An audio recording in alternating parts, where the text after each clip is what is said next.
Disney has made some big decisions that have stirred up some seriously opposing positions in the past. So what side do you fall on? We're talking about some of the biggest controversies that have rocked Disney World today on DFV Guide.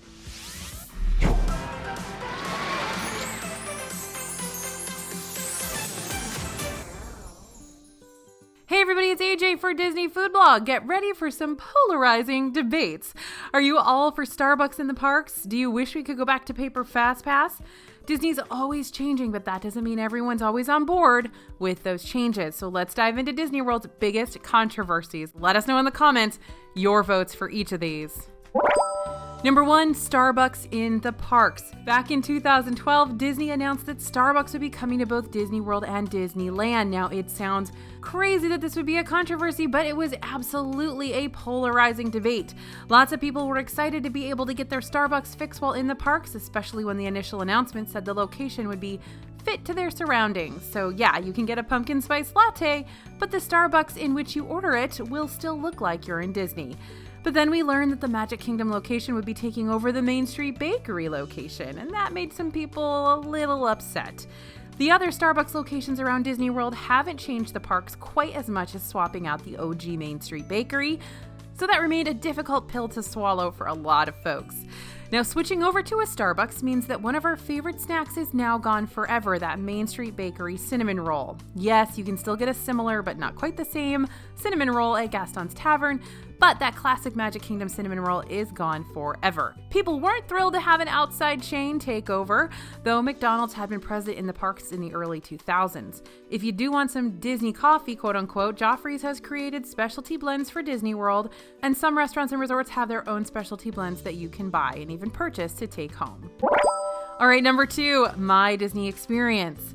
All right, the first iteration of My Disney Experience launched in 2013 called My Magic Plus and threw all the Disney World planning info we knew out the window.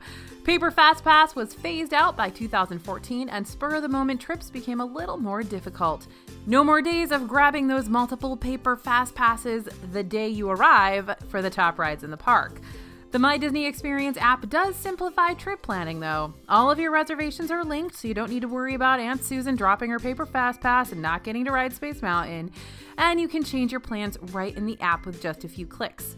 Need to stop for lunch before you head to your next FastPass? Just check the app and change the time you return to the ride to after you've eaten. While Paper FastPass made getting on the top rides in the park the day of a little easier, you needed to get that FastPass first thing in the morning, man. Paper FastPass would be gone if you waited too long to grab one for a popular ride. I can remember running to Toy Story Midway Mania when Hollywood Studios opened. It was a crazy, crazy thing. But with My Disney Experience, you could luck out getting a last-minute FastPass for Slinky Dog Dash in the last few hours that the park is open. That would never have happened if Paper FastPass were still a thing. While there have definitely been some glitches and improvements made over the years to the My Disney Experience app, it's been a ubiquitous part of a Disney World vacation, like it or not. Oh, the next big controversy, number 3, alcohol in the Magic Kingdom. Oh, I remember this. This was a serious situation. Magic Kingdom was the one park where you could not get any kind of alcoholic drink anywhere up until 2012, that is. Be Our Guest was the first restaurant in Magic Kingdom to offer alcoholic drinks during dinner service, and it was limited to just beer and wine. But starting in May 2018, beer and wine options expanded to every single sit-down restaurant in the park. This is still very different from Epcot, Hollywood Studios, and Animal Kingdom, where there are bars and lounges and even ice cream carts sell Bud Light. Whenever this topic comes up, people always say that Walt had wanted it to be a dry park. Disney is family friendly, but Walt also understood that change is necessary, and who are we to say what Walt would have wanted? But selling alcohol at these restaurants doesn't seem to have changed the family friendly atmosphere of Magic Kingdom. After all, you can't buy alcohol and walk around with it. You can only buy it in a table service restaurant. The debate was brought up again just last year when Galaxy's Edge opened in Disneyland. So Disneyland had also been a completely dry park except for Club 33 since it opened in 1955, but Oga's Cantina brought with it the first alcoholic drinks in the park. Just like Magic Kingdom, you can only have a drink inside that location, no walking around with an open container like you can in other parks.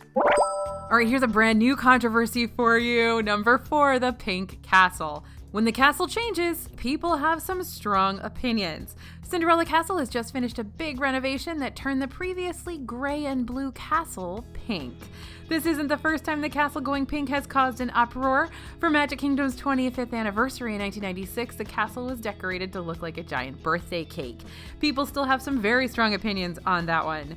And the current castle color scheme matches the castle in Disneyland, which is a little odd since they are for different princesses. Of course, Cinderella Castle in Disney World and Sleeping Beauty Castle in Disneyland.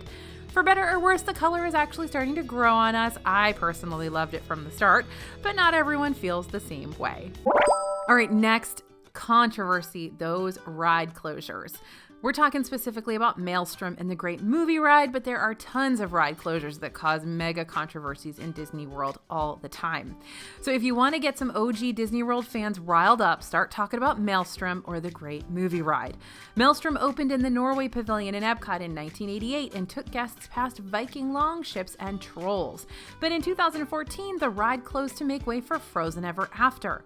Some Disney fans were excited to see a ride featuring the most popular Disney film at the time, but a lot of people were not happy to have new Disney IP take over a classic Epcot ride.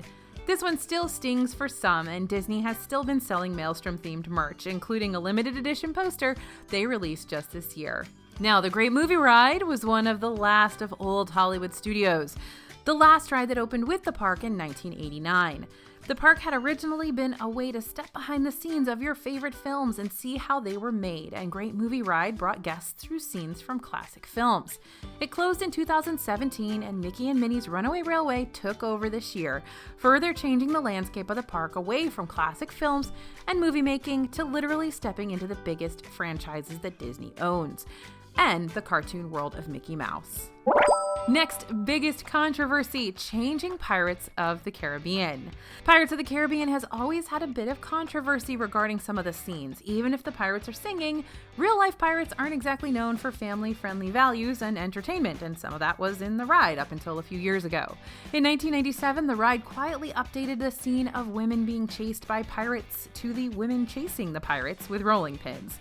This win for the ladies didn't cause too much controversy, but in 2017, the iconic auction scene changed big time. Previously, women were being auctioned off, which is problematic. So the scene was changed to feature the infamous Redhead, now as Red the Pirate, leading an auction of villager possessions to, of course, buy rum. Many Disney fans disputed this change as they wanted the ride to stay exactly the same as it had been when it originally debuted in Disneyland, all political correctness aside. While nearly all of the changes to the original ride have been a bit controversial, one of the best known is adding film franchise characters into the mix. In 2006, the ride went through a big overhaul to include Jack Sparrow himself and Captain Barbossa, and Disney fans tend to stress out when you make changes to classic attractions, and this definitely stirred up some emotions, but Imagineers were able to integrate the new changes into the classic attraction without messing with things too much. All right, talking about ride controversies, let's talk about Splash Mountain. The newest controversial ride change on our list, the big Splash Mountain overhaul that was just announced back in June, and people have lots of opinions on this. If you're not familiar with the history of the ride, it features animated characters and songs from the 1946 film Song of the South. The film has been kept in the Disney Vault for years, and you won't find it on Disney+, as former Disney CEO Bob Iger said, it wouldn't necessarily sit right or feel right to a number of people today. The ride is being rethemed in both Disney World and Disneyland to The Princess and the Frog. And why is it controversial? Same reason as Pirates of the Caribbean. While some Disney fans laud the introduction of a fresh theme to the ride, some want the attraction to stay the same as it's always been. In their estimation, no change is a good change. There's currently no timeline on when this change will happen, and Splash Mountain is still up and running in Disney World. The next big controversy in Disney World, smoking in the parks. Okay, we've talked about alcohol, we've talked about politically incorrect pirates, now we are going to hit up smoking.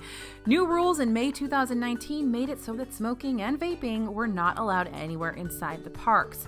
Prior to the outright ban on smoking, there were several designated smoking sections throughout the parks, but after May 1st, 2019, the designated smoking locations moved outside of the parks and away from the entrances. In general, it seems that people are happy with the change, but there were definitely still a few folks that were upset. This new rule came into effect along with new rules changing the size specifications of strollers and banning loose ice, of all things, from coolers brought into the park. And the final giant controversy we're going to talk about is Disney World being open right now at all. This is probably one of the biggest controversies Disney's going to face for some time. And deciding to reopen Disney World, well, that probably wasn't an easy choice. The timing of the park's reopening was not ideal. Cases were on the rise in Central Florida, and coronavirus case numbers were much higher than they had been when the parks closed back in mid-March. So many media outlets and health experts spoke out with the viewpoint that opening a massive theme park that would draw thousands of visitors from around the country was a very bad idea with case numbers where they were. Nearly every decision Disney has made regarding reopening has been met with controversy. All guests ages 2 and up must wear masks, mandatory temperature checks while entering the parks in Disney Springs, but all those guidelines are based upon CDC and government recommendations. It is, without a doubt, an extremely difficult decision Disney made in deciding to reopen Disney World with so many different factors at play, and overall it seems that Disney has been making decisions that will keep their employees and guests safe. But that's just one of the latest in the many controversies that Disney has sparked, and Disney World will likely always be stirring up some kind of controversy. It's a huge company, and people have serious emotional ties to this company, these parks, these movies, etc. But this year in particular, Disney's been dealing with some huge polarizing debates. There will always be those in favor of what Disney does, and those who are strongly against it. Whether it's bringing pumpkin spice lattes to Main Street or navigating the uncertainty that is 2020, Disney is going to keep moving forward. Now, we know that you guys have some comments. We know that you have some ideas and some feelings and some emotions about a lot of these things. Feel free to leave them in the comments section, but please be kind. Please be respectful of one another. Thank you guys for listening. Thanks for watching. As always, this is AJ for Disney Food Blog, and we'll see you real soon.